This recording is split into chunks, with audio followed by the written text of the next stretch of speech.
It's so hard to see the good if you're only seeing the bad. There's so many people that struggle with their version of successes because they're looking at someone else's. There's so many people that struggle with their world of relationship because they're judging theirs based off of someone else's. When you're constantly in the space of not realizing or noticing your world, your reality, because you're living in what appears to be someone else's, well, your shit is never gonna be right. It's never gonna be right. If I'm looking at everybody's relationship with their father and I'm going, I want that, well, I'm not embracing the world of good that came from my dad. I could have went down the road that my dad did. I could have easily been wrapped into the same world of, drugs, gangs, violence, stick-up boys, right? Like the embracing the hood at the highest level. Not that I don't, because I do. That's where I'm from. I could have embraced it at a much higher level and followed in the footsteps of my father because that's what he did. But I was able to realize the mistakes he made. I was able to go, well, I don't want to go down that street because I see the consequences of it. That's a choice that I made, right? Some don't make that choice. By the way, no disrespect to those that haven't. It's to each his own. You do what you want based off of who you've seen or what you want to be true to. Live your life. Ultimately, we get one. Live it for you. Live it to the best space and place that you feel you can win at. That's my motto. I'm not here to tell you right from wrong. I'm saying I identify things differently and I make decisions based off of examples that I can look at as not bad, but ones that if I didn't have, I could have made that mistake. So without a lesson that was intentional, my dad's giving me lessons, right? It's not intentional. My dad never said, I went to jail, so you didn't have to. He never said that. Hearing how you talk about it, hearing how many times you went. Well, I don't want to go there. Seeing what drugs did to you and you talking and telling the stories, what you lost, what you had, what you don't. Well, I don't want to do that. Okay, I'm going to embrace my father. I'm going to embrace this imperfect human being because I'd be damned if he's not positioning me for personal success in just understanding what I should and shouldn't do. And it seems so logical. It seems like common sense, but sometimes it's not that easy. There's nothing more humbling than a quiet room.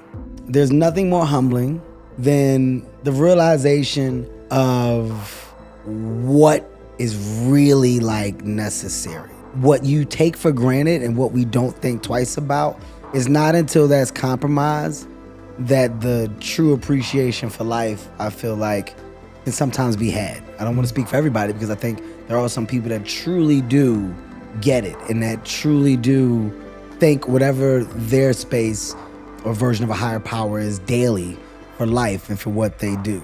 I believe in God. I'm not as spiritual as some may be, but I'm very thankful for the life that God has allowed me to live and the opportunities that I've been able to embark upon. But I got a lot more appreciation after life was almost gone.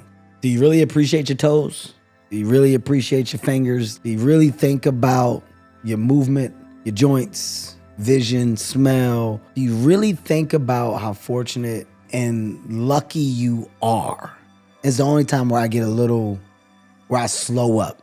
When I'm slowing up, it's because the reality of that, be you unapologetically. And as you are correcting or fixing or evolving in you, understand that you got a dope thing to look back at. And that's the old you versus the new attempt in who you are trying to be. That to me is beautiful. Every piece of art that I look at, that I love, that I embrace, there's nothing better than looking at it from the start. Every house that gets built, what did it start out as? Every car that gets built, what did it start out as? Clothes that we wear, what was the design in the beginning? Everything has stages of growth. Why in today's time are we forgetting that? Why are we forgetting that and expecting an immediate space of perfection? I didn't know that babies come out the womb and know it all off the back. I thought they have to be taught. The way that we're talking today, that's tough. It's tough. So I try my best to remove myself from as much as I can. I try myself to act as a aid for laughter, happiness, joy. And I can only hope that the conversation attached to my name will be one of good. The biggest battle is just doing right all the time. That's a battle. When I go to a restaurant and they bring out a plate, the waiters say it all the time, don't touch that plate, the plate hot. You know what I say after I touch it? It wasn't that hot. He said it's hot. I still gotta go and touch the plate anyway. It's a battle. So being okay with understanding that I'm going to lose and win in this battle, and this battle is not over until the day I'm in the ground. Because you're not going to get it right. You're not going to get it right. And there's people with this idea and this mindset and mentality, they're going to get it right and everything's going to be perfect. It's not. Don't play that perfect game, because all you will do is get let down, because perfection does not exist. I do firmly stand on that and believe that. It doesn't exist, man. You should try your hardest to get things right. In moments where you got them wrong, figure out how to never get them wrong again. That's the world of compromise. That's the world of growth. That's the world of evolvement. I mean, I got a teenage daughter. Nobody prepared me for the world of, like you talking about gotta get it right. Are we talking enough? Am I loving enough? Am I present? Am I listening? Am I just delegating? Am I parenting? It's a constant battle of energy.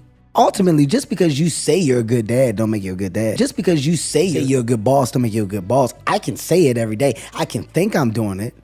But if on the opposite side, if I'm viewed differently, well, that will be because I'm doing something wrong and I'm not aware. What I now do is make sure that I'm looking at things through both lenses, not a one-sided POV. It's not just my perception of what I'm doing and how everybody else should see it. In doing that, the way that I try my best to back up the hope of me being perceived as that is by putting the true work in to be that. Making sure that I'm really engaged with the other people, making sure that there's a rapport, that there's energy.